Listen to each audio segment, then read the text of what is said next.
pueden salir muchas listas y muchas cosas y, bueno, intereses de equipo, pero bueno, yo me siento, por lo menos este año me he sentido muy bien, muy tranquilo, he dejado un poco al margen todo esto y yo creo que cuando he tenido la oportunidad de jugar he demostrado bueno, que me siento bien, ¿no?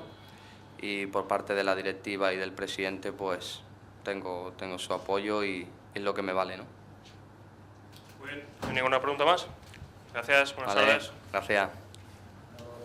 Termina la rueda de prensa.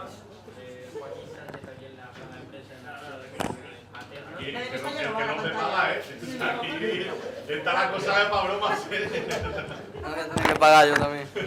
La cosa no está pa' bromas, La de Mestalla tampoco, ¿no? La de la sala de prensa. Bajamos la línea de sonido, lo he dicho. Seguro que sale esto antes que todo lo que habla.